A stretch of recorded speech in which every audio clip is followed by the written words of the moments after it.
Yes.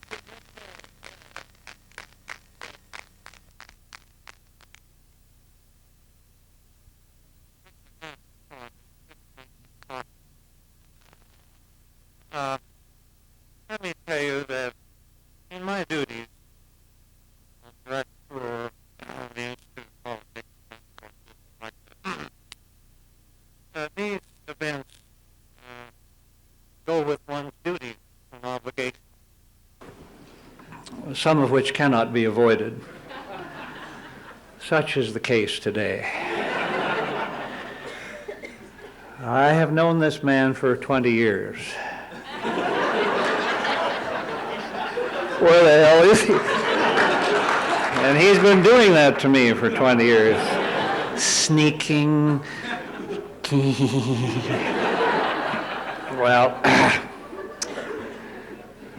he began his broadcast career in 1959 and has worked for ABC since 1967. Covered almost every national political convention since 1964. Reported on the presidential campaigns of Barry Goldwater, Eugene McCarthy, Hubert Humphrey, Jimmy Carter, Ronald Reagan, and Mike Dukakis. Older than he looks, obviously.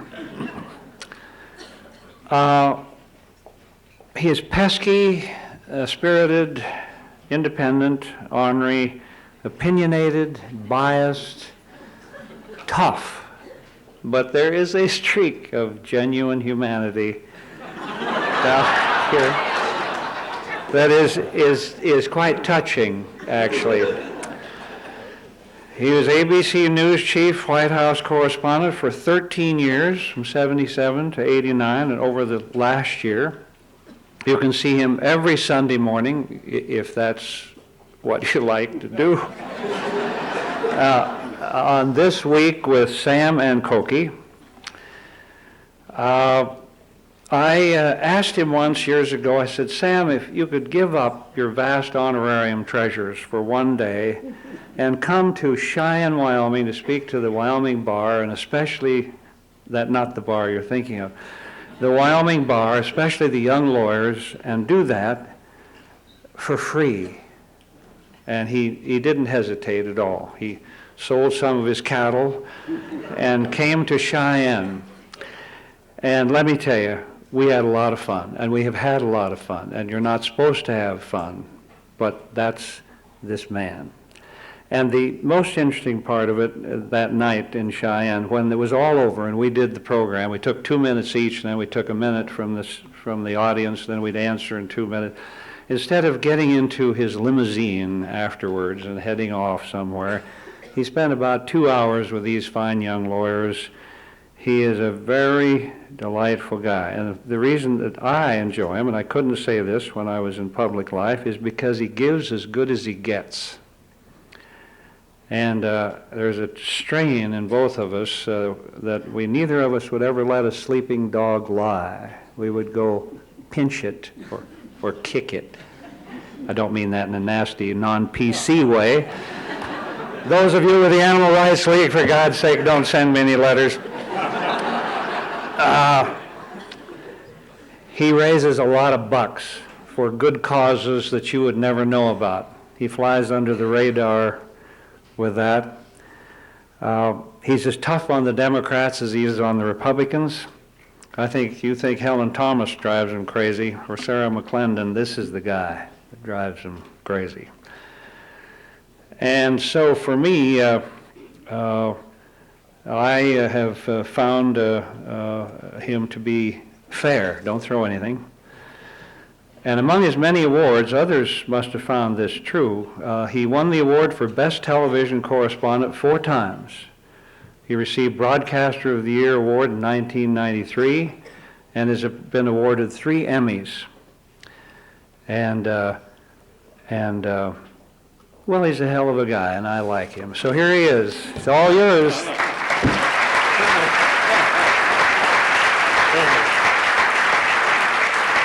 Hey, the truth is, he's a friend of mine. Now, some of the things he said about me are true, all the right things. The other things I will kind of pass on. They came to me a few years ago. They said, Simpson is writing a book, and we want you to give a little blurb on it. I said, sure, I like him. I think he's a pretty good guy. They said, but it's a book about the press. I said, that's fine. Said, it's a book hammering the press. I said, oh, great. So I wrote something like this old cowboy from Wyoming. He rides us old nags hard, and we love him. They said, that's not a very smart thing to say. And I said, but that's me. Put it on the book. And he did. Book didn't sell any copies. And I'm responsible. 20,000, he says. But the truth is, in Washington, most reporters that I know are kind of like this. We like straight shooters. Republicans, Democrats, liberals, conservatives, it doesn't really matter. You come and ask you the question, you answer the question. I may not myself think that policy is wise, but I count that as a good guest. That's a good guy. We like people who come to Washington, and as reporters, we all have opinions. We may not agree with their opinions, but if they believe them, and they are honestly trying to represent their constituents, we have no problem with it. Now, let me say that today I think most productively I could spend this time listening to you, if not question me, at least complain about me. And I might give a little bit back, you're right, and we talk about the press and anything else you want to. But let me just have a few comments by saying that, yes, I'm back at the White House. The boss came to me a year ago last December. Cobwebs were growing across my face. I was in my office working on pieces for Primetime Live, which is now Primetime Dead. It's been folded into 2020. Diana and I are still doing it. And the boss said, may I shut the door and talk to you? Well, I said, what could I say? Sure, I knew I was about to be fired. Why else would the boss come unannounced? And he said, I want you to go back to the White House and be the White House correspondent. Well, I had been the White House correspondent, as Senator Simpson said, for 12 years of Carter and Reagan. I enjoyed it. It was a post that was very fulfilling. I was honored to be given it by ABC, but it was really something the viewers would be better off without me because I got a little jaded and I wanted to move on, and I said, this is a stupid idea. Well, actually, I didn't say stupid to the boss. I said, I think it's not a good idea. It says, like, General Jubilation T. Cornpone going to win one more. They're just going to write that they have no depth at ABC News. They had to pull a retread out of the garage and bring him back. The boss said, nonetheless, I want you to go back. Now, I'm going to leave you young people with something that those of us who are elderly have already learned. If you can accommodate the boss, things go much better for you than if you tell him to take a flying leap. So I said, okay, and I went back, and a week later, the Monica Lewinsky story reared its head, and we were off and running. So before I take your questions or harangues, let me tell you what I think I'm doing in Washington and what I've been doing all these years as a reporter, aside from making very bad predictions. And let's start right there. On Sunday morning, as some of you know, we missed David Brinkley. I wish he were still with us. It was the Brinkley Show, started in 1981. Now I sit with the Coaxer, the smartest person in television. I used to say that about George Will, and people said finally, well, if you think Will's so smart, how come you always disagree with him? Yes, but Cokie, I can say, is the smartest. And on Sunday morning, we sit there and we have our round table, which began in 1981, and we give our opinions. Now, ladies and gentlemen, I know that if my opinions were always right, with all due respect to all of you, I would not be sitting here today. I would be in my Gulfstream 5, having more money than Bill Gates. I would have placed my bets right. I have made wrong predictions for years and years. I won't go over all of them. You don't have the time to do that. But that is an opinion. You can take it or leave it. That is not the reporting that I've done all these years in Washington as a straight news reporter. We can argue about whether people like me should be allowed to give our opinions. Of course, we all have them. Every reporter I know worth his or her salt has strong opinions. You don't hear them. But the test, of course, is does that person or does Donaldson keep his, her strong opinions out of their work, out of their Monday through Friday work? There is the test. Look at the work. You say, well, wait a second. That was not an unbiased view. You clearly were putting yourself there. We got to talk about that. But if you want to just beat us on the head for being dummies on Sunday, yes, I said. Let me just review a few of my predictions coming to modern times. In 1991, I said very confidently that Saddam Hussein would not go to war with the coalition because I explained brilliantly how it would destroy 3/4 of his armed forces, bring deprivation to his people. I said, he's not a madman. Now, this was the Sunday before we went to war, you understand. 1992, I said Bill Clinton couldn't be elected president. I mean, Jennifer Flowers, some people would object. Doesn't inhale, some people would object. But for my generation, meaning us old guys, dodged the draft, hey. Well, he got elected president. 1994, the Republicans swept the control of the Congress. I said that night, I drew myself up to my full pomposity, and I said, well, now his critics, his enemies, control the levers of power. He will not be able, after this disastrous first 2 years, to get the things done he wants done. He can't be he's a one-term president. Ha ha ha. So it is true. The devil got into me on our program when the Monica Lewinsky story broke, and I said, if the accusations that this president has committed crimes, because the accusations were that he had perjured himself and he'd obstructed justice, are true, I said he resign. And then something really kicked me in the you-know-what, and I said it could happen within days. Guess who's still sitting in the White House down in Washington? But people have pointed out that last prediction. You see, no one else pointed out those other predictions, or the bad ones in the 80s. Why have people pointed out that prediction? Which, again, I did it.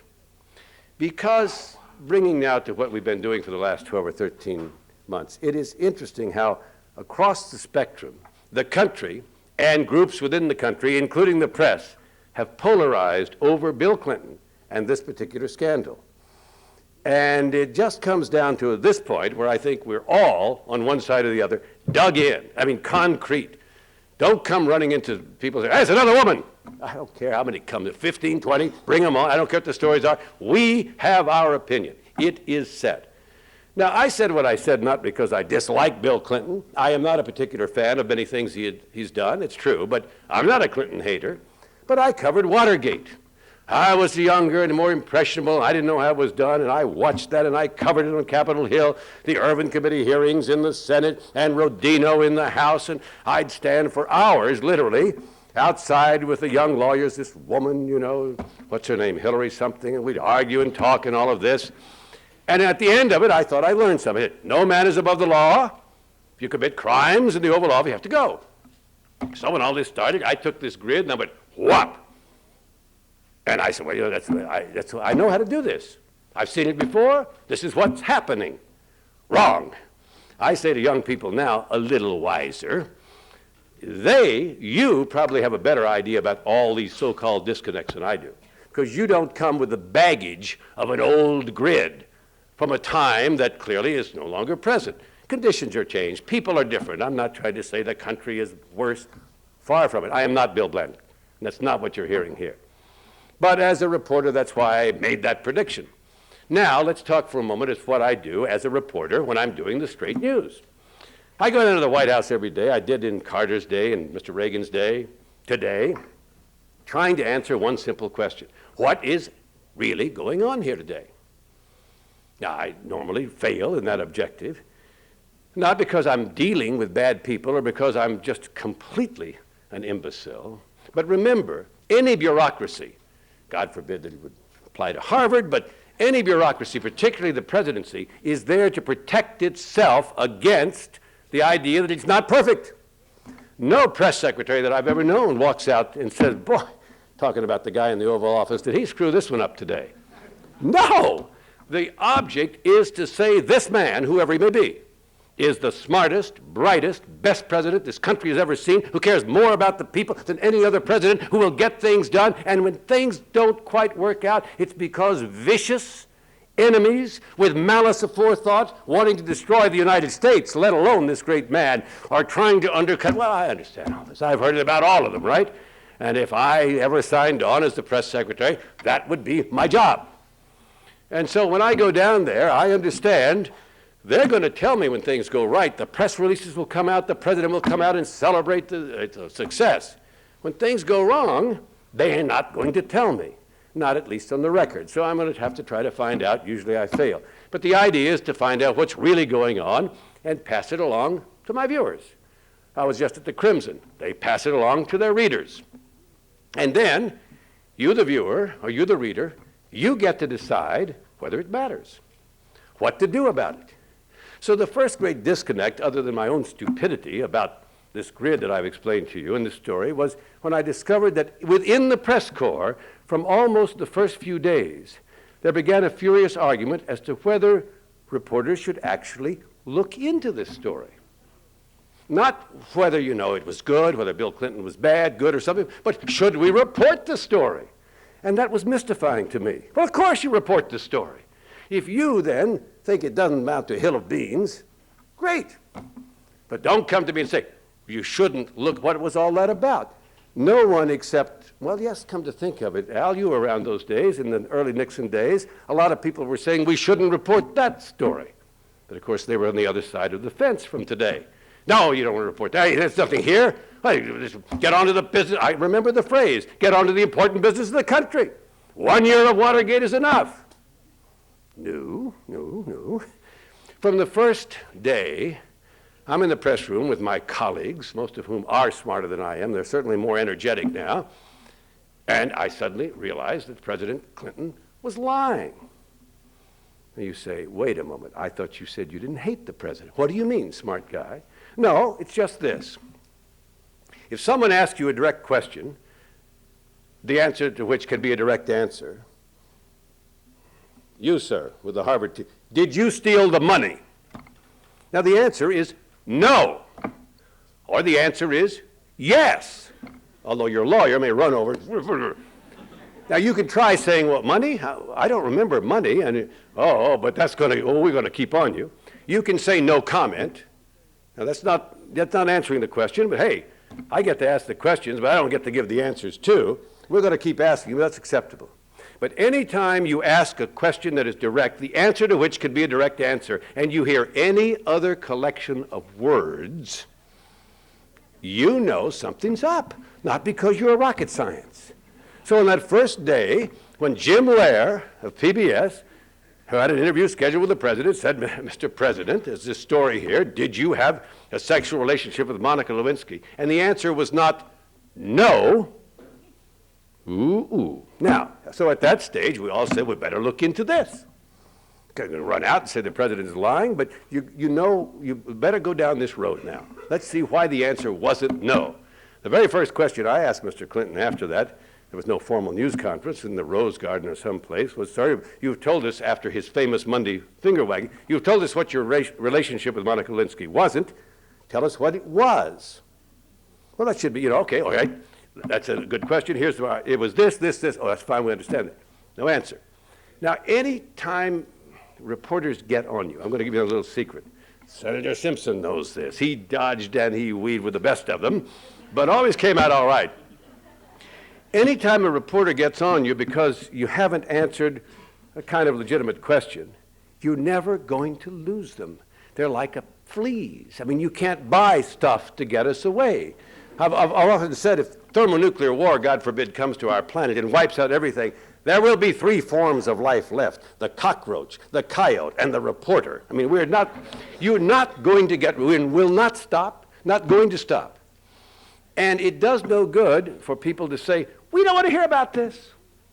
Now, I imagine some of those people who've been telling me and my confreres all year, stop talking about this, this is nonsense, get on the important. I bet they watched Monica, don't you think? Where did those 74 million people come? They watched Monica. Now that we're on to the business of the country, we've been doing some stories about saving Social Security. Ladies and gentlemen, no, all you are watching, but no one else is watching. All these people are saying, stop this. What was all that about? Well, I think it's like what you saw certainly toward the end. There was partisanship from the beginning in this, and there was partisanship at the end, but partisanship, as you know, is two-way street. You cannot say, all the Republicans ganged up against the president, they're partisan. You're right, they are. Without saying, yes, and all the Democrats, looking at the same evidence, ganged up for the president. That's right, they're partisan too. And within the press corps, Mr. Brill, Mr. Stephen Brill, a distinguished fine gentleman, he has a magazine.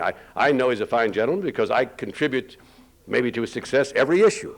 Cokie and I, either together or singly, are pointed out every issue as being the scum of the earth in journalism. But I understand that Mr. Brill is trying to sell magazines, and that's the American way. We're trying to sell soap at AB. Barbara sold a lot of soap for us the other night. He's not going to say, I have discovered that Sadie Gulch, who represents 3 stations, is a terrible journalist, and I'm going to expose her, and you're going to buy this magazine, right? I am honored that Mr. Brill has made me his favorite guy. But early on, he was on my colleague, Jackie Judd, and I take offense about that. She's a very careful, good reporter who was for ABC, our main guy. I wish I could claim some of no. Jackie came up with the information that there existed this blue dress. She had it solid. She would not have said it, we would not have put it on the air if we hadn't. People say, oh, God, mistakes everyone made. And every time I say, okay, let's talk about it. Tell me what they were. They can come down, if they're real students, to 3 stories, and I'm not talking about ABC, I'm talking about the panoply of Washington news coverage, 3 stories that were dead wrong. Out of all the thousands done, I am not excusing the 3, defending the 3, or saying that's fine that we did 3. We should have done none. But the idea that we were all just out there passing along rumor, innuendo, junk, and all of this without checking it is also wrong. So Jackie says she reports the dress. And immediately Mr. Brill and others attack her again for reporting it. For reporting it, as if shouldn't be reporting the news. No, we shouldn't, except on Sunday morning when you listen to me. We shouldn't tell you what to think about it, what to do with it, but they'll come say we shouldn't report the news because somehow maybe it's not really what any one of us wants to hear, but she reported it. Finally, in August, as we all know, the dress appeared. Yes, in fact, it existed. Yes, in fact, it contained what it was supposed to have, alleged to have contained. And yes, in fact, if it weren't for that dress, Mr. Clinton would still be denying everything. Mr. Brill, instead of saying, well, all right, thank goodness, my fears were misplaced, went before the press club and said, well, I don't quote him exactly, but the sense was, well, just because the story is correct today doesn't mean it was correct back February. Oh, come on, Steve. Sell the magazines a little differently than that. I think all through this, we've all been conflicted about wanting to report this seamy story under all these circumstances. It was much easier when the antecedent was a burglary. We ran forever, believe it or not. Those of us of a certain age remember the film in those days of these Cubans being hauled into the paddy wagon. And we ran forever much more, many more times so far at least, than the famous, with that woman, Ms. Lewinsky's statement, people have a right to know whether their president is a crook. I am not a crook, said Richard Nixon. We ran it and ran it and ran it and ran it and ran it.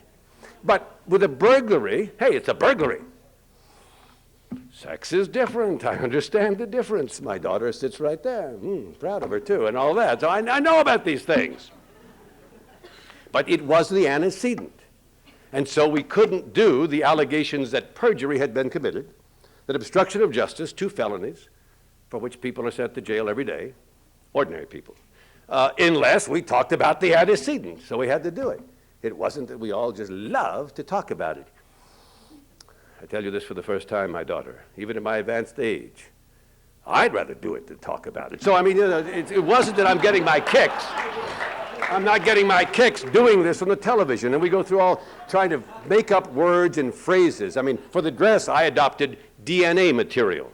And if you had no idea what DNA material was, to heck with you. I wasn't going to come any closer than that.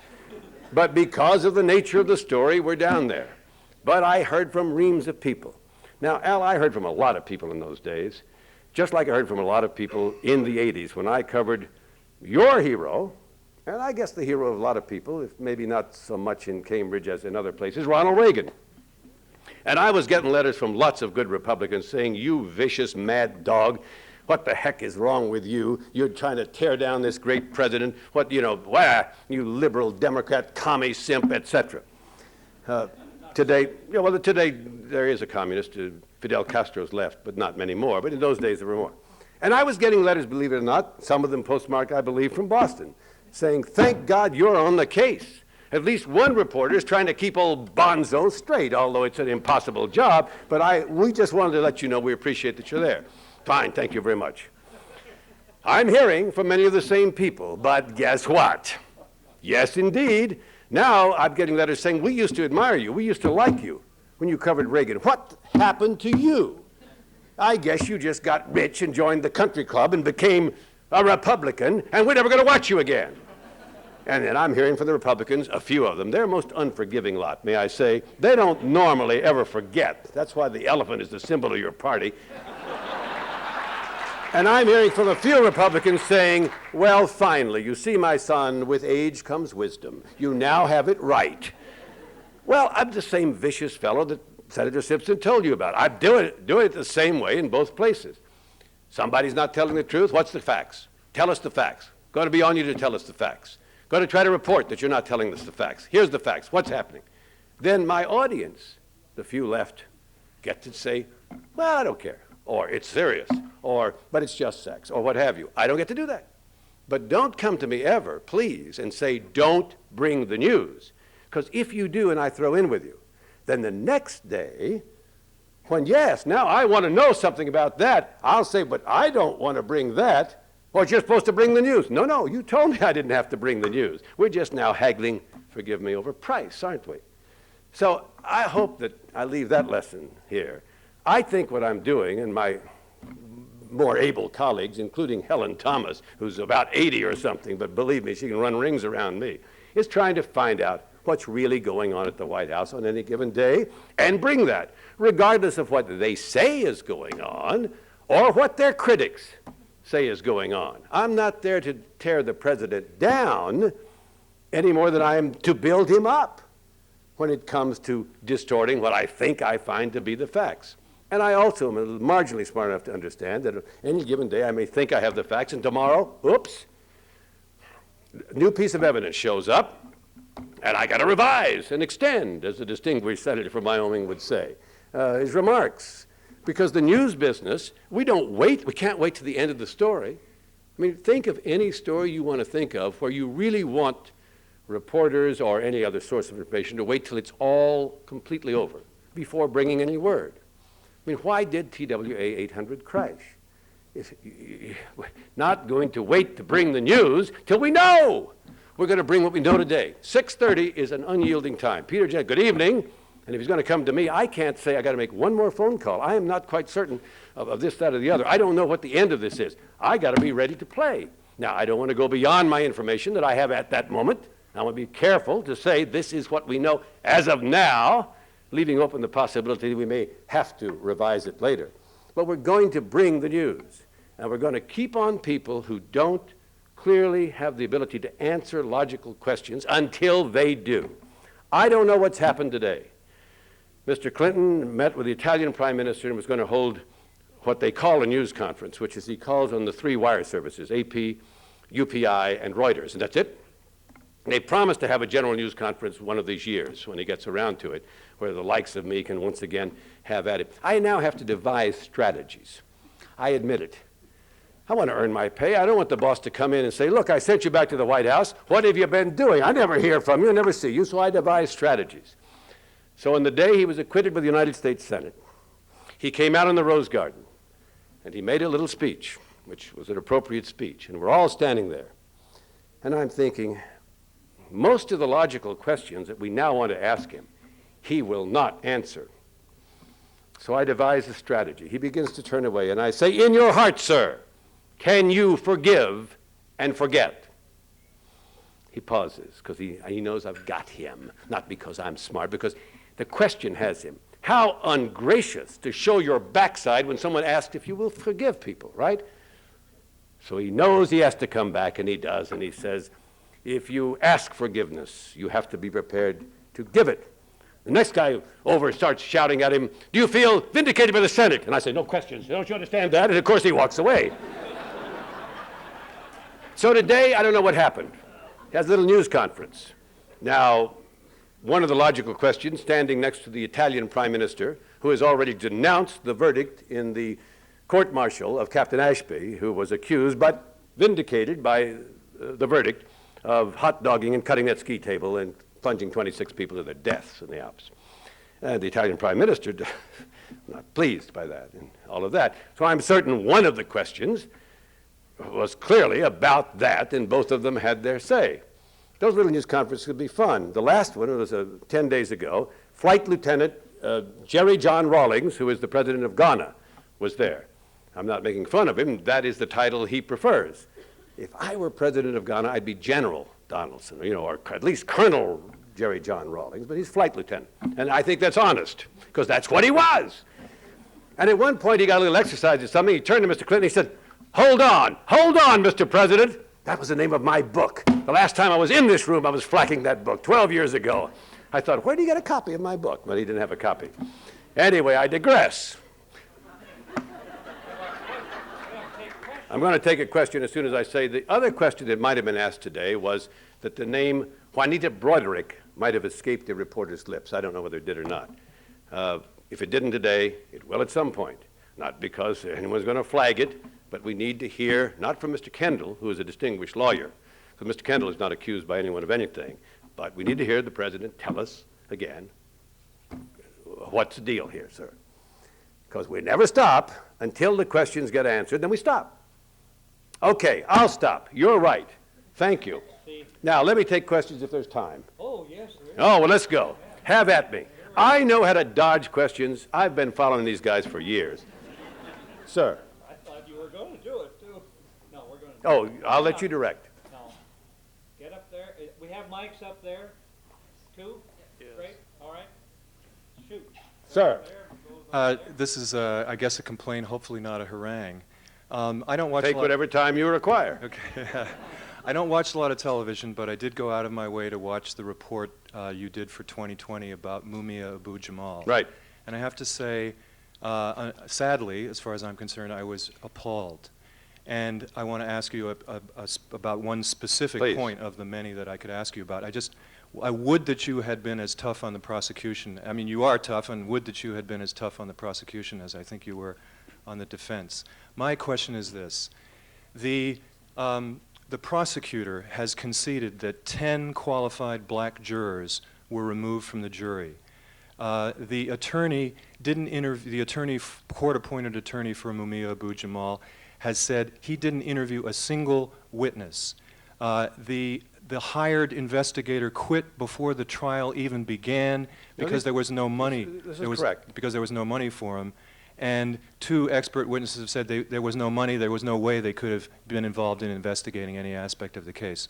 So that in and of itself suggests to me very important information that this was not even a fair trial to begin with in terms of fair representation. Yeah, may I stop you here? Well, my question Right. is, none of this, I mean, there were things that were touched on in one way or another. None of this was discussed at all in your report, and yet in the Philadelphia Inquirer that morning, you're quoted as essentially endorsing his execution by saying, as far as I'm concerned, if it's on the books, the death penalty has to be carried out.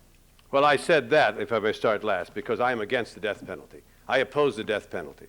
And I, however, believe that as long as it is on the books, it needs to be carried out in an appropriate way.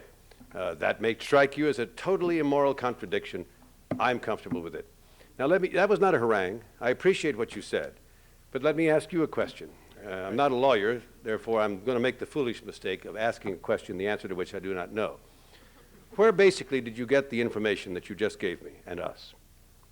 Where did I get the information? Yes, the so-called facts that you cited. A good part of the information, you described yourself as having, you said we investigated this for 4 months. I have been investigating this for over 4 years and continue to investigate it, and by no means have I closed the book. So you have personally looked at the trial transcripts and you personally interviewed the witnesses? I have been to Philadelphia, and I've actually been in the courtroom, and I've actually heard some witnesses from the original trial give testimony during the appeals hearings. So I have gotten a lot of my information from actually being in Philadelphia and being in the courtroom. Well, we, using the royal we, because you're right, I didn't do all the work myself, but I have a team that I trust. I did some of the work, as you saw. We also did the same thing that you did it. We only did it for 4 months, that's true, and not for 4 years. Maybe we should have made one more phone call, but I was satisfied since I take responsibility for what I do, even though I don't do all the work, that we had the essential facts. You are correct. In watching our report, we did not spend a lot of time on the trial itself as far as the question of whether it was a fair trial. I was convinced that it was. So we spent a lot of time on the other allegations made by supporters of Abu Jamal, thank you, who is on death row in Pennsylvania. There is no question, well, there is a question, but I believe that he killed a policeman and was sentenced to death. We spent time on the allegations by Mr. Weinglass, his lawyer, which say that he did not do the shooting, in fact. That is the core. We asked Mr. Weinglass, he was his lawyer, what is your core defense? He did not say the trial was not a fair trial, although he did, during the interview, talk about it. No question about that. He said, what we say is that he did not do the shooting. Some third party, unknown, did the shooting. And we concentrated then on trying to demonstrate that we believe that is not correct, that he did the shooting. Let me not take up more time except to say I appreciate the fact that you did do research. I often talk to people about that piece who I find have done no research, and we're all busy, so they're not bad people, but take material from those who support Jamal and take it as gospel. Was there anything wrong in what I said, in the description of the facts? Two or three things that I think were wrong from the standpoint of what we determined. The jury pool is what you must have been talking about. There were not 10 blacks on the jury who were then disqualified. I know that was not a fact. There was one black who left the jury after letting it be known that they had prejudged the case. Right. Mr. Donaldson, my name is Neil Puckett. I'm a retired Marine Corps military judge, and I'm currently practicing military criminal defense. I'd be interested in your views on the results of the court-martial at Camp Lejeune. But I don't know the case.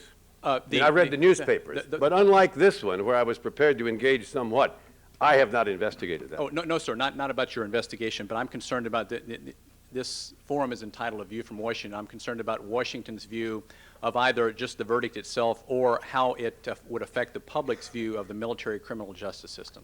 I hate to keep saying the same thing, but I mean, I can't speak for Washington. But if the evidence showed that Captain Ashby was not guilty of the crimes that he was charged with, he should have been acquitted, and that the jury decided that the evidence showed he was not guilty of it. If we'd investigated, looked at it, then I might say, well, no. Let me tell you, the fact that it wasn't on the map or that there was a rising terrain, but this, that, and the other. But I can't do that. I have to accept that the verdict was correct. So, so that it doesn't affect your view of the Marine Corps? Of the integrity of the military justice system, then? No, not at this point. Okay. Now, if you want to bring facts to me, or others want to, that we look into, that suggest there was more to this than the judges considered, or, God forbid, that the judges themselves somehow were biased, I'll look into that. No, sir, just your view. Thank you. No, my view is it's correct. Wherever you are, speak up. Howdy. Howdy. Okay. We recognize that, don't we? I have a question for you that's been ragging at me for a long time now. I'd basically like to know how you and your investigative team can sleep at night after your hatchet job on the Mumia case. Well, that's the same question. I'll have to give the same answer. I sleep very well because I'm confident we were right in what we said. Next question, please. No, but that's all right. I invited people to have at me. The man has a right to take up my invitation, sir. I agree, but if it's the same issue, we can move on to something else. I would like to take questions always first from the students of this university, and especially the undergraduate students. That is the basis of the forum. Next question, please. Yes, sir. Mr. Donaldson, there's growing concern that ownership of the mainstream media by giant multinational conglomerates, such as Disney, which owns your network, and GE and Westinghouse, the major defense contractors which own the other two, lead the American news-watching public, to adopt the opinions of these corporations and lead them away from what is actually the truth. And furthermore, whereas when I was a student of journalism, impartiality on the part of reporters was crucial to, good reporting. The current MO of journalists seems to be to use all manner of, subliminal tricks and innuendo to induce the people who watch shows, pseudo news programs like 2020, to to form all kinds of opinions which just completely divergent from the That's actual your truth. view. You and I simply disagree on the premise. I argue strongly that that's not what happens. Disney does not tell me what to say or not to say. Disney did not take a position on this thing we've been discussing one way or the other. I think there is a legitimate worry as economy of scale causes all enterprises in this country to grow larger and larger. There's no mom and pop ranches anymore. There's no mom and pop grocery store much anymore, or even bookstore with Amazon.com, and there's more and more conglomeration in our business. I think there's concern from the standpoint that you raised. Let all voices be heard, let all flowers bloom. But if you're talking about the news department that I work in, or others that I know about, we do try to tell it straight. We do try to let the facts get in our way. And I'm not talking about you, but I find a lot of people who, if the facts that we present suit their beliefs, they say we're playing it straight. But if the facts that we present seem to war against their beliefs about either the so-called great man, I'm not talking about Bill Clinton, whoever he is, or a case, then they say you're not playing it straight, rather than, well, let me examine what they said were the facts. Maybe I've got it wrong. Now, that's not you, but it's a lot of people who make the same arguments. Where did I go? Over here, sir. Hi, Mr. Donaldson. First of all, I just want to say that I wish I could have more time to ask you questions, because I interned for Mike McCurry's office this last summer, and Right. I remember you. I Hey, remember. he remembers me. Right on. All right. Well, I knew there was something vaguely familiar. That's I'm looking right, at I my don't- glasses, but I mean, they're here somewhere. That's great. Well, one of the questions. Joe! Hey, try to see if you can get me to this reception afterwards too, because I'm not in right now. Okay. So what's the question? The question is. As you is see, this guy moves us right along. I know. One thing that I recognize that sets you apart from other journalists, I mean, besides some people have recognition among the press corps, is that you have this ability to ask questions that others won't ask. Or you'll ask questions where some journalists feel like, Sam, why'd you say that? Or why'd you go too far? Or Mike McCurry will say, Sam, get off my back, please. What is it in you that makes you apart from those other people in the press corps to ask those other questions? Maybe Helen Thomas is the only one that's like you, that's similar like that, but is it a little bit that's just the way you are? Are you different than others that yeah, way? I mean, to one extent, that's the way. 8 years old, I was probably the same mean, vicious little boy that I am now. Second, I think other reporters ask good and tough questions. They have a different style. Yes, I'm pretty loud and I'm pretty aggressive, and people with a velvet stiletto can cut your heart out, right? I mean, their style is different. I think to some extent there's a little difference today, and I'm not. I started to say I don't mean this as a criticism of present-day reporters. I don't, but there's a difference. Just as there's, hey, Nixon wasn't Clinton, that day wasn't this day. For all a bunch of reasons, I think reporters do shy a little bit today from just coming right out. And they forget, if they do, that famous Dan Rather, Richard Nixon exchange. We're not running for anything. I don't have to hire Dick Morris. I don't have to take polls. Do people like me? Do they not like me? Now, I have to have people believe that I'm telling what I think is the facts and the truth, or they won't watch me and I'll lose my job. No question about that. But I don't have to be popular. I know this sounds arrogant. I have been accused of that once in a while. Gentlemen put it up there very well. If I can sleep very well tonight or any given night, if I believe I've asked the right question for a public good rather than just my own grandstanding or because I want to embarrass someone, which I don't ask questions to do as the motive, although I'm aware that if the answer isn't satisfactory to the audience, it might be embarrassing. If I can do that, I don't care if you write me a bunch of letters telling me what an idiot I am or what a vicious person I am. I do pay attention to my mail. I open every single piece of mail I get that is a personal letter. The handouts or stuff like that, maybe not. And I at least skim it to see what is the sense of this person, and I often answer it. And frequently I get letters from people who point out that I did make a mistake. Or they have a really good question about why, if you say you're objective, would you say a thing like this? And I answer it. But I think the questions that are worth asking are direct questions. That's why I said earlier, not to be a show-off. The president was asked the other day at his news conference with Flight Lieutenant John Jerry Rawlings, that he said, someone asked him, well, sir, there's a woman in Arkansas who's making certain claims, would you care to comment on it? And of course his answer was he would not. Well, he needs a direct question. His answer may still be, I'm not going to comment. But the question needs to hang in the air there. I can't make people answer a question, but I can certainly put it out there, and people will wonder, if they wish to, well, why wouldn't he answer that? What, doesn't he have an answer for that? But they're not going to wonder if I'm kind of beating around the bush, sort of apologizing for being there before the so-called great man, whoever he and eventually she might be. Ask it direct. Ask it straight. If they can't handle it, they shouldn't be president of the United States. If they can't handle me, you think they're going to handle Saddam Hussein or somebody? Not for a moment, yes. Hi, my name is Anish Raman. I want to ask about something that you touched upon here, but talked about earlier when I had the fortune of picking you up, but the misfortune of showing up late. And I like this guy already. Good fortune of picking just a me note up. to the audience, if you're picking up Sam Donaldson at the airport and you show up and he's on the phone asking where you are, that's not a good sign. Where were you, by the way? But my question is on the role of the reporters. It seems now that a reporter's opinion competes openly with the facts. And basically, are reporters and pundits becoming one, and should they be? Well, it's a good question. I invited you earlier when I gave my little, trying to, the best defenses and offense, trying to forestall that. I think even though we've been doing it on the Brinkley Sam and Cokie show for 18 years, it's still worth debating whether people can mix and match. A lot of people do. David Broder, a distinguished reporter for the Washington Post, many of you may know him, great political reporter. I think you can trust his straight political reporting on the front page any day. But no one, including your faithful servant here, has been tougher on Bill Clinton in his opinion column than David Broder. Now, if David Broder can do it, maybe I can't do it. But what I'm saying is, there are lots of us now who believe that you're smart enough to figure out when we tell you, this is my opinion.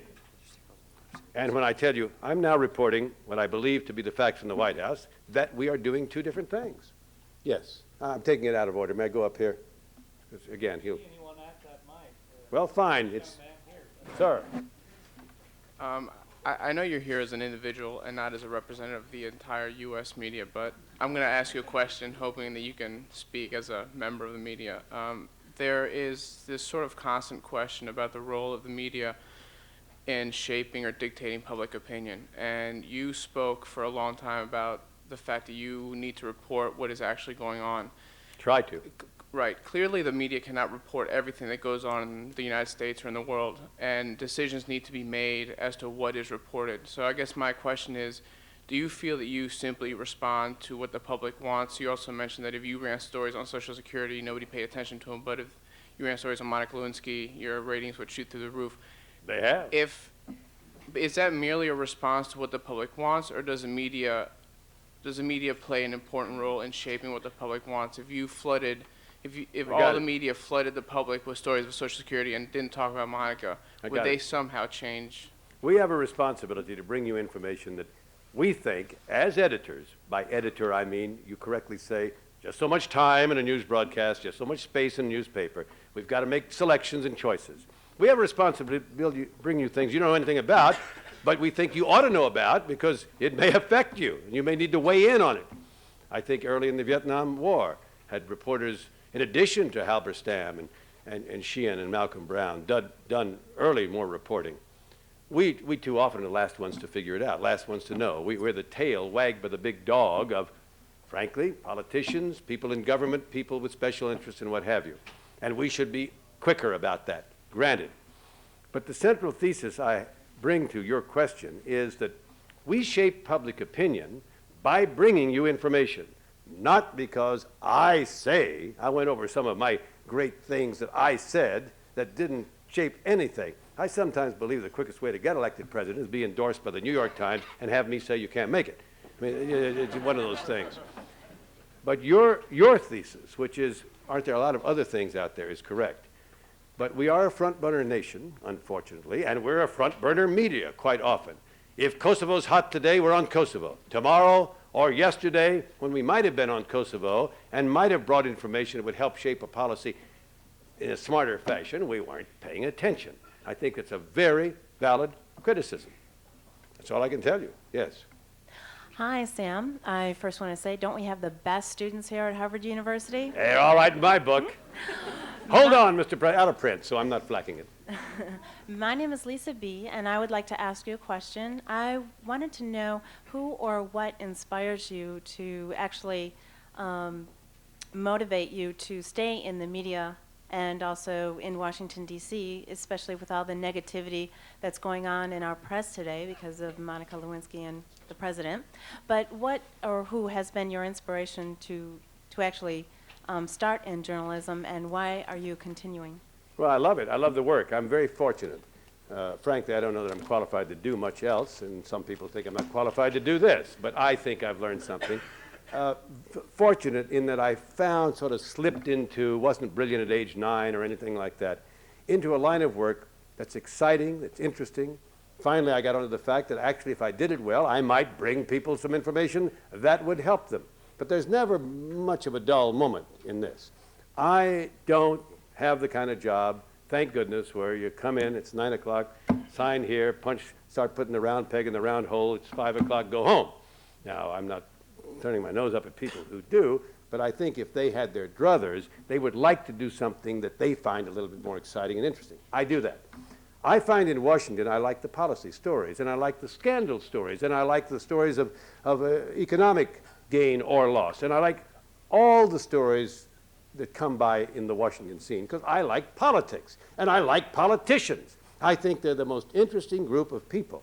I know a lot of people think they're not, but a politician successful who has to go back to the people every 2 or 6 years, or 4 in the case of the president, and gets reelected, has got something on the ball. They are not boring people. They are not dullards. Yes, once in a while you'll find a crook. Once in a while you'll find somebody that, and they usually get turned out by the electorate. I agree with Bill Clinton, believe it or not. People in this country usually get it right most of the time. And these politicians, they have 2 homes, they have mortgages.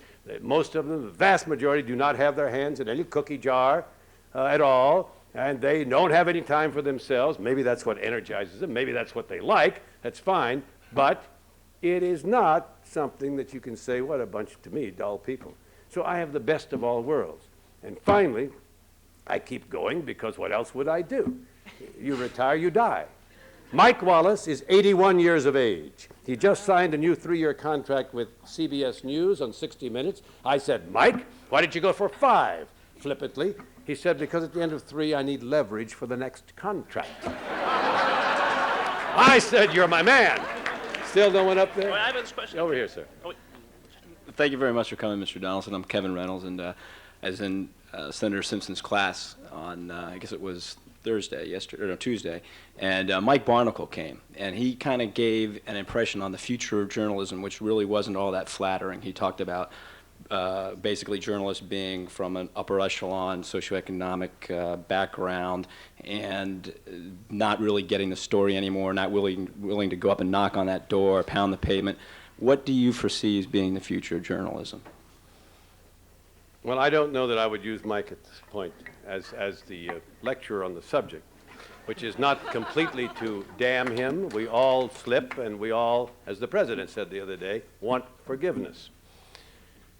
I came from a farm in New Mexico. I'd never been east of the Mississippi till I was 26. It was during the Depression when I was born, and I won't try to fool you. We always had food on the table, as I recall, but we by no means were wealthy by any stretch of the imagination. I have roots that go someplace other than the main line, if you will. I started in this business by covering City Hall, the police beat. I learned how to trace interlocking ownerships by going down and looking through the papers that are filed. I learned my craft from the bottom up. Yes, today I once in a while ride around in that limousine that Senator Simpson was talking about, but I didn't start that way, and for long years I didn't do any of that either. And I would agree with Mike that you don't want to start making $10 million a year, I don't make $10 million a year, and suddenly you're the star anchor, but that doesn't happen. And when it does, the person doesn't last. So he's right to have concerns that reporters ought to learn their craft, all of it, how to do it, how to work hard in it, and the ethics of it, and then practice it. Mr. Johnson, I want to thank you again for speaking with us. I have two questions. The first one is... I'll come up there later. I'm sorry. The first question I have is, what can the media do to make Scandal less profitable? And secondly... We can't. I mean, it's a good question. And I'll let you have the second question, obviously. We can't make Scandal less profitable. If you or she or anyone wants to write a book, I'm not going to tell them they can't write a book. And if you say, well, don't promote it. My friend, I don't want to be crass about it, but someone pointed out, I work for a money-making organization. NPR, PBS to some extent, maybe Pacifica Radio, and maybe you're smart enough to come up with 2 or 3 other news organizations that don't get their money through advertising.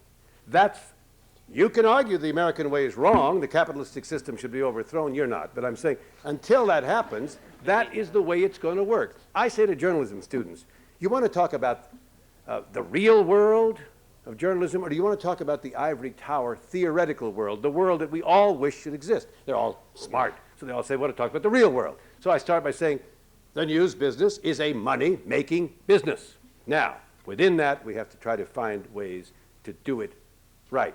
So if Monica or anyone else sells the book, I'm going to promote it. Barbara, thank goodness, Barbara Walters, I think she did a terrific job. I couldn't have asked those questions half as well, I assure you. For 2 hours, drew in 74 million people and about $40 million to pay some of those bloated, inflated salaries at ABC News and to please the stockholders, and more power to her. So please don't come to me. Forget Barbara. I'll leave her out of it and say, well, but don't promote Monica. No, I'm going to do it. No, I'm going to do it. It's true. I don't know of any way to take the profit out of Scandal until you stop watching.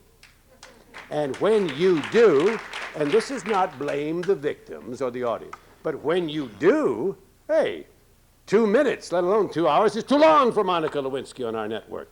Have you no standards, sir? Have you no decency? Where is Mr. Welch? Hi, God right here. love him. Yes. Yeah, I have a question. That was a good. The discussion we just had is a good follow-up. Actually, recently in a Doonesbury comic, they had a discussion between a journalism professor and a journalist. And they were saying, well, why was the American public so out? I mean, the media so out of touch with how the American public felt about the Monica Lewinsky trial. And the media guy says, the American people, why do they get to take the high ground all the time? They only waited long enough till they lapped up all the lurid details before they declared themselves disgusted by it all. And they're saying, so you're saying the media feels betrayed, worse, cheap, used? And I'm wondering... Hey, we're not the victims. Even in my wildest belief that I can defend our craft, I'm not going to paint us as the victims. Yeah, so this could apply to... So the question is, it could apply to really any scandal, is that, when you hear that sentiment out, and the people are... The media's gone too far, right? Why do they keep... I recognize it.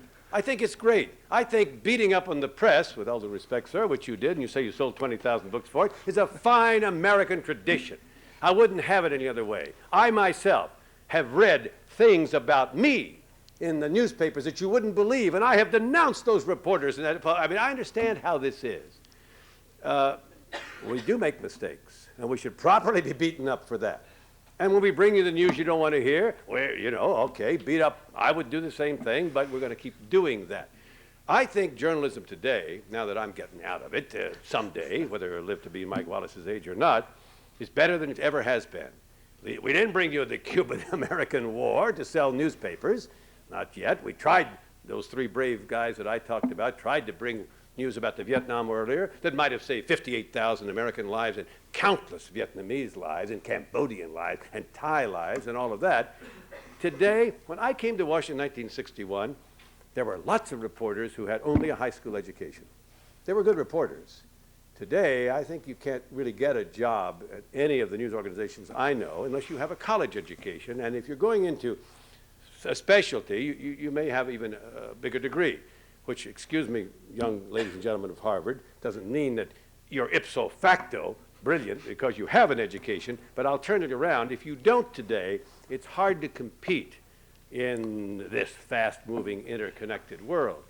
Second, I think through trial and error, never mind my mistakes, again, in figuring it out wrong, most reporters are getting things more right than wrong because they're smarter.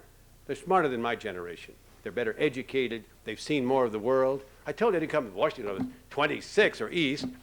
And it was a long time before I started going around the world. Today, I'll bet most young people in this room have been to Europe, been to Asia, you've seen other cultures, you know how other people live.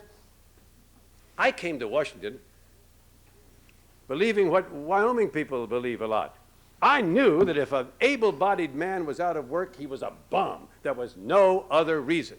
In the Mesilla Valley of southern New Mexico, you always pick cotton, you make 2 cents a pound, you make $15, $16 a week. How else would you want to feed your family of 4 or 6 or 8 or 10? So you could do it. Then I came east, and I saw the great ghettos, and I saw people who had no education, who had no language, who had no skills, whose skin color kept them from getting jobs, and I began to realize, well, wait a moment. There are other reasons why people who are out of work than that they're bums. All I'm saying is today, journalists are better than they were in my day, and they do it better than they did in my day, but it's still fair game to say a bunch of bums, like the umpires, throw them out. Now, who did I miss that you said? Yes, Mr. Donaldson. Yes. My name is Markham Please Lyons. call me Sam. Oh, Sam. On a tear Right, here. forget. Last year, I was sitting behind Barbara Walters when she received the Joan Schoenstein Lifetime Award. Now, I'm sure you'll be a nominee for that as well, and well-deserved. I knew, I don't know that I'll ever make that, but I knew her, by the way. Oh, great. Well, one of the things about your long life in the media and journalism is the fact that you've had many experiences, and in those experiences, you must have had a regret or two about a story, something that you didn't follow up keenly enough, or you felt that someday you've got a book in you that you've got to write something, and it's a burr under your saddle, and something that you've got to do before the great Lord calls you. Is there any, and I'm sure that'll be a few centuries away. Well, you know, if your story, do I have a lot of regrets? Again, I've made mistakes. I think I've been fortunate, and maybe because I didn't dare greatly enough. Teddy Roosevelt, read the Man in the Arena speech. I know you have. Maybe I didn't dare greatly enough, but I haven't made, believe it or not, one of these huge, egregious, life-threatening or type of, I've made a lot of little tiny mistakes, which I regret because they were wrong. Fortunately, I don't think it. The closest I came to that, I started to say life-threatening. One day I was on, one Sunday, the word came that a plane, some collision or something over Los Angeles, near the airport, and a plane had fallen flaming to the streets. It was in 1986, 85, somewhere in there. Get on the air. So we got on the air, and we reported it. And in fact, we had pictures. The whole city block was in flame. Is it Los Gatos? I can't remember, but somewhere near the Los Angeles airport. And I'm on the air saying, ladies and gentlemen, we don't have much information, but there's been a collision, and an aircraft, a commercial aircraft, reportedly, as you can see, it crashed into this housing area, and you just knew without saying it, there's a lot of deaths. I mean, no one is going to survive that. At that moment, in my ear, did any of you see broadcast news many years ago? The producer says to me, airlines no longer existing on the West Coast. PSA. He said we just gotten the word from, it was PSA airliner.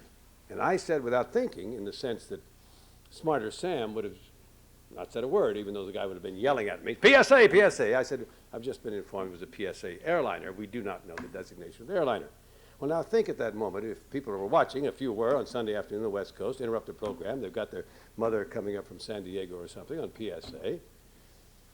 The moment we got off the air, suddenly it developed, no, it was a Mexicana airliner. It was not a PSA airliner. The people at the airport had simply gotten it wrong and had told the news media this, and, you know, I'm making an excuse, I suppose. So we got right back on the air. I've often regretted that. I've often thought to myself, you were told it was PSA, clearly to put it on the air, but you were not told what the flight number was. Couldn't you have thought, a lot of PSA planes in the air at that moment, without knowing which flight number, even though I was convinced at that moment it was PSA, don't say it unless you can say which one, because then the other people, anyway, that's a regret. Those kinds of things. But there's no big story that I am now going to confess to you, because I don't have one to confess to you that I didn't do right. I'll do it. You point them out. Yes. Thank you for visiting us this afternoon. Thank you for asking me. I know that the media has in the past few years has been facing increased criticism about violations of the right to privacy Yes. of both private individuals and public individuals. In the past few years, this has come up time and time again, the death of Princess Diana, the Monica Lewinsky scandal. And what I'm wondering is, in an age and a culture of, that is placing increased importance on rights to privacy, where do you draw the line in your reporting? Where do you think the line should be drawn, and where do you think that that line will be drawn in the future? It's a great debate. It happens almost every day in newsrooms across this country, and I think the answer to that question continues to evolve. There was a time when I came to Washington, these things were not reported. I didn't know anything about John F. Kennedy's sexual peccadillos. Would I have reported it if I'd known it? Probably not. I say that to you, trying to think what was the mindset in that town at that time. Certainly, I think there were a few reporters, in retrospect, who did know it, and they did not. And they are honorable people, in my view. It was really Gary Hart that changed it. I know you don't have the time to go over it all, but Senator Hart announced for the presidency on a platform of high moral values. He said, and I quote him almost directly from his perch in Colorado, where he announced that he wanted to restore family values in this country, that family values had been eroded. And a lot of reporters knew, simply not because we had bugged anything or had hidden cameras, but simply watching people walk around town and go to bistros and things, that Senator Hart might not be practicing precisely what he was preaching. And next to being lied to, that is the next second thing that energizes reporters. You can call us a bunch of do-gooders or whatever you want, but and so when he was approached, he delivered his famous statement, "Follow me around, you'll find it boring." The Miami Herald followed him around, did not find it boring, and with 13 days he was out of the race. Would today he be out of the race? Of course not. No. He was out of the race then. You saw the evolution through 1992.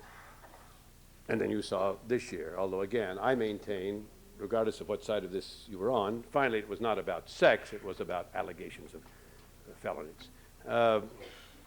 How is it going to evolve in the future? Well, I'll tell you one thing. The New York Times, after Hart decided it would send a questionnaire to all the candidates, asking them these types of questions, and the New York Times was bombed out of it. It withdrew the questionnaire. There's no reason for me to ask you or anyone just a bunch of shotgun questions without an antecedent, without, as the lawyers say, probable cause to do so. But if probable cause exists, how much do I have the right, should I invade your privacy? If you hold yourself out to the public. Now, a private citizen, the question is moot. Of course not.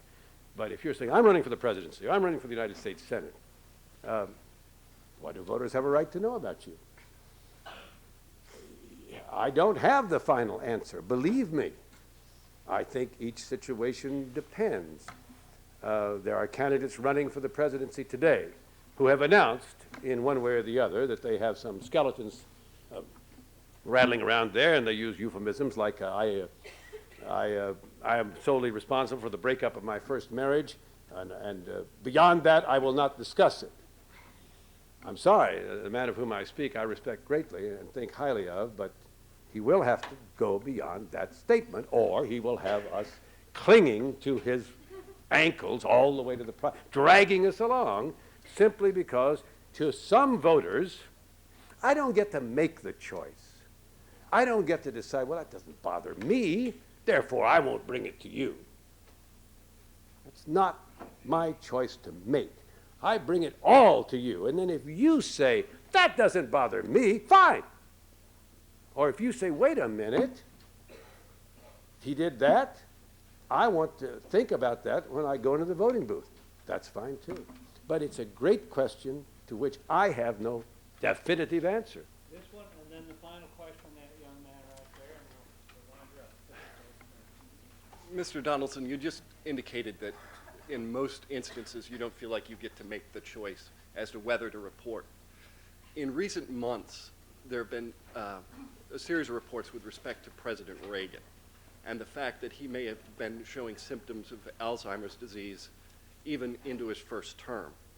And at least one prominent reporter, one of your colleagues, has suggested that she harbored significant questions with respect to President Reagan's competency. Was that an issue that was contemporaneously discussed? No. And If you're using the word Alzheimer's, President Reagan's inattention to detail, he said when he appointed George Shultz Secretary of State, I'm going to let George do it. He himself delegated his memory. Sometimes it was crackerjack sharp, other times it wasn't. It was always the subject of discussion in the press room and around the country. But I never thought, is this Alzheimer's? Because most of his adult life, I shouldn't say that, I didn't know it. Most of his political life, when he was governor, he was kind of the same way. So there was no demarcation where one moment this guy knew everything and was perfect in and the next moment he was befuddled. Looking back now, in his last term, do I remember a couple of little minor incidents that at the time I thought were kind of a little strange. And now I say to myself, I wonder, but I'm not a doctor. Yeah, oh yeah, but at the time, no one was concealing it. And if this woman reporter really harbored those suspicions, she was right not to take her suspicions and put them on the internet or someplace. We didn't have the internet then. But if she had those suspicions, she should have pursued it medically. And if she could have found evidence, she should have reported it.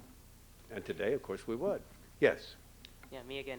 Just my second question was... You're right.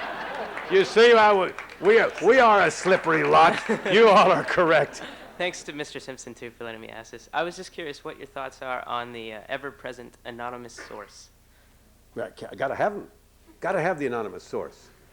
Got to have the anonymous source. Why is that? Absolutely. Why? Cannot bring you, if my job is to find out what's really going on here on any given day, without the anonymous source, meaning that I will not tell you the name of the source, I'm never going to find out.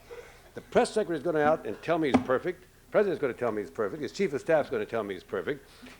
Who's not going to tell me that? Well, sometimes, not the president, but the very same people I've just mentioned, if their name isn't going to attach, said, all right, look, let me explain why we say this.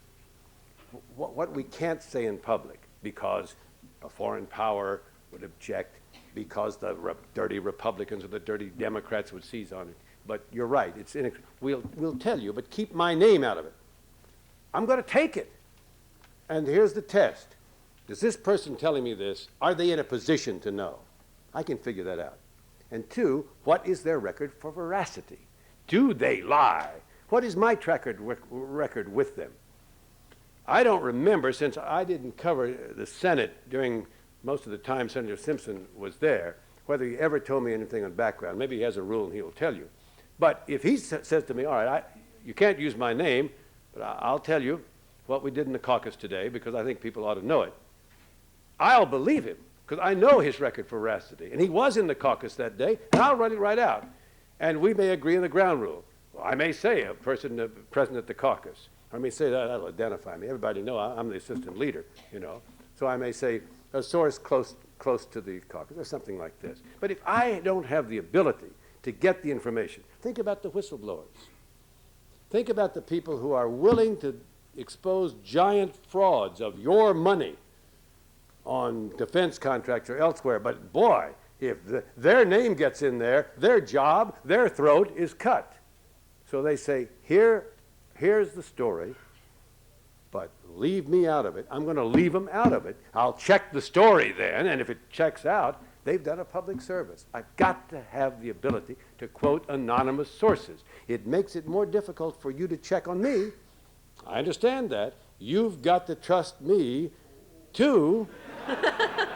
But you know, if I don't have a source, it's going to be apparent, if not that day, on that story. If I make up quotes or I make up stories and say, someone told me this, and you'll know it doesn't pan out. And about the second or third story that doesn't pan out, that's all for me with you. And I've got to have my job. I'm not going to do that. I defended Bob Woodward for years when people said, well, he made it up on this, that, or the other. And I said, why would he do this? Woodward had already distinguished himself, you know, Watergate and all of that, making lots of money off his books. Why take a chance and make up 19 words from the comatose Bill Casey, and have, we heard the name of a gentleman, have it all destroyed. For what? So, I mean, does it happen? I'm sure it must. I made up a quote once. The only quote I remember making up was in 1962. Don't ask me why, but I covered the opening of Dulles Airport. John F. Kennedy came and cut the ribbon and all of that. And I was working for a local station in Washington, and I went back and I was putting together a radio program. And they said, well, you know, put in all the quotes from the world leaders. Nikita Khrushchev was then the leader of the Soviet Union. And I found a wire story that said Khrushchev, there was no quotes around it. It said Khrushchev had said something like, we need more airports around the world, something like that. So I'm doing my radio, and I wrote something like, and Nikita Khrushchev, president of the Soviet Union, said, the opening of Dulles Airport is a good thing for all of us around the world. And I talk about sleep. I went to bed that night quaking. I thought to myself, they're going to find out I made up the quote, and they're going to fire me. And they probably should have. They never found out. I think I put it in my book. But if I didn't, at this moment, I admit that that's the only quote I made up, and I never did it again. Thank you. Thank you very much.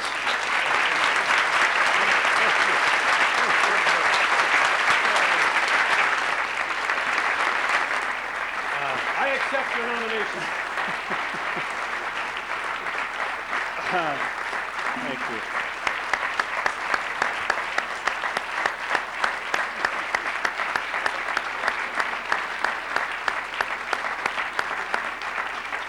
I think you're just trying to prolong this. No, because you don't want me to go to the reception. I'm ending this You're right serving now. a little wine, aren't you? Yes, you'll have When something. the work's yes. done, I get right in the sauce. I know you do. I've seen you do it, and I've been right there with you. Well, now, let me just add a note now about the anonymous source. I do teach in my class that the anonymous source should go the way of all flesh. But, and Sam will be interested, I never have ever gone off the record. That's a phony, too. Anytime a politician gets one of these guys in the room and says, now I want to go off the record, a good reporter will just close their notebook and take off. That's a phony baloney. And the anonymous source, if I'd ever seen good ones, I'd love this. But they're all about jerks and slobs and so on. But the other part of it is that many people think the reporter or his pals are the anonymous source. I know, and they say, trust me, and if we said to them, trust us, they'd... So, none of that crap again, I'll tell you. Now, no, I tell you, you see something in this man that is so authentic, a man that admits his mistakes and does it in a wonderful way, and the most important thing, the ability to laugh at himself. There's so many in politics and in the media who don't have the strength of character to laugh at themselves. And when you can't laugh at yourself, life is going to be pretty wretched for you. To be able, you can see Donaldson on a Sunday morning after his show looking in the mirror saying, Sam, you are full of it. And he does that, and so does Simpson. I'm just rearranging my hair, that's what I mean. Yeah, well, yeah. You could arrange it like mine, too.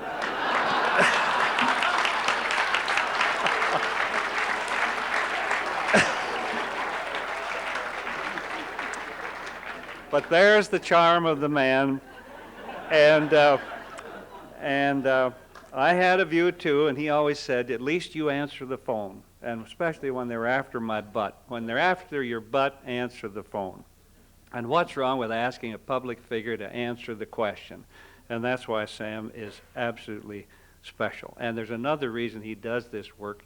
He has a hell of a lot of fun. So Will Rogers said, it's great to be great, but it's greater to be human. And this is one of the authentic of the Homo sapiens. Thank you.